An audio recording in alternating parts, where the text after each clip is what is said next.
Assalamualaikum warahmatullahi wabarakatuh. Perkenalkan, nama saya Niluh Putu Dea Widianata. Bisa dipanggil Dea dengan NIM 67062000028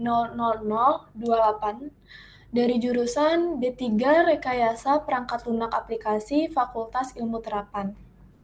Baik, di sini saya akan membahas penjelasan tentang asesmen 1 yang telah saya kerjakan. Pada asesmen ini terdapat 2 soal. Saya akan membahas soal 1 pada video ini dan soal 2 pada video berikutnya. Baik, soal 1 pada video ini yaitu sebuah perusahaan marketplace hendak mengembangkan sebuah modul untuk proses pengiriman. Lalu modul pengiriman tersebut membutuhkan berapa data sebagai berikut. Ada data nama penjual, alamat penjual, nama pembeli, alamat pembeli, ongkos kirim, nama ekspedisi, dan yang terakhir nomor resi.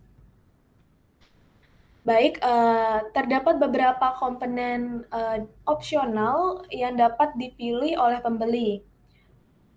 Ya, antara lainnya yaitu biaya asuransi. Di sini jika data ditambahkan maka asuransi itu akan statusnya aktif.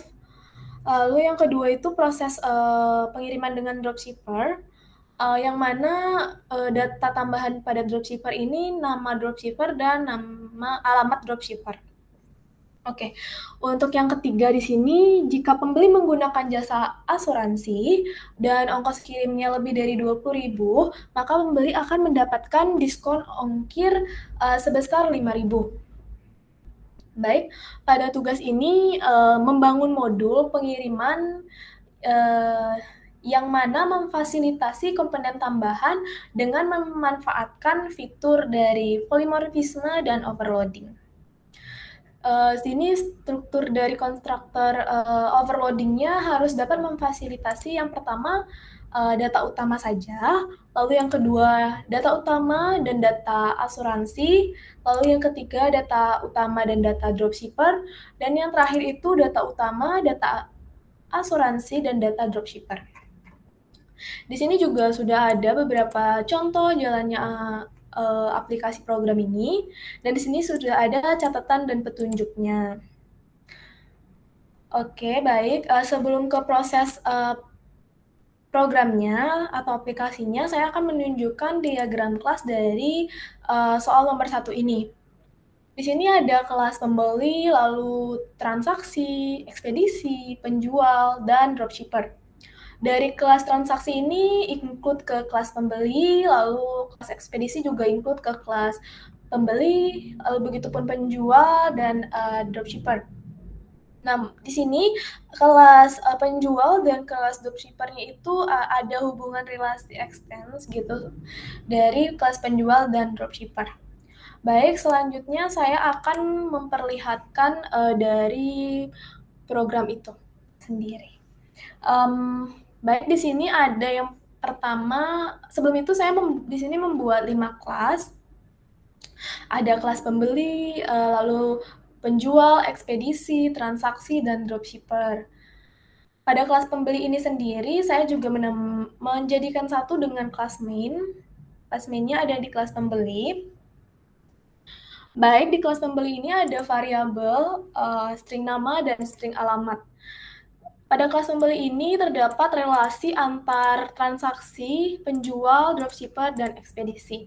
Seperti biasa di sini ada konstruktor seperti itu untuk string nama, alamat, transaksi, penjual, dropshipper, dan ekspedisinya. Lalu seperti biasa di sini ada setter dan getter untuk nama, alamat, transaksi, lalu penjual, dropshipper, dan ekspedisi.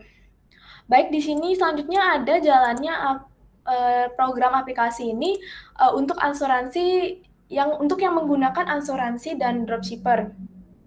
Di sini ada proses polymorphisme juga, polymorphisme overloading juga. Di sini ada informasi pembeli 1, lalu di sini untuk jalannya aplikasi asuransi, di sini informasi pembeli 2, seperti itu. Lalu di sini jalannya aplikasi yang normal, dan yang terakhir itu dengan menggunakan dropshipper. Selanjutnya ke kelas penjual. Di kelas penjual itu sendiri ada variabel string nama dan string alamat. Lalu ada konstruktor, string nama dan string alamat. Lalu ada setter getternya juga. Selanjutnya ke kelas ekspedisi. Di kelas ekspedisi itu sendiri ada string nama, lalu ada nomor resi juga. Di sini ada konstruktor untuk string nama dan nomor resinya, ada setter getternya juga. Di transaksi, saya membuat variabel ada 3, yaitu integer nomor transaksi, double ongkir, dan double asuransi. Di sini untuk konstruktornya juga. Di sini untuk setter getternya ada dari nomor transaksi, lalu ongkos kirim, dan setter getter untuk asuransi. Dan yang terakhir, di kelas dropshipper ini extend ke kelas penjual, seperti itu. Pada kelas dropshipper ini sendiri, saya ada variabel string nama dropshipper dan string nama alamat dropshipper. Pada konstruktornya di sini terdapat kelas dari penjual, seperti itu. Seperti biasa di sini juga ada nama setter getter untuk nama dropshipper dan alamat dropshipper.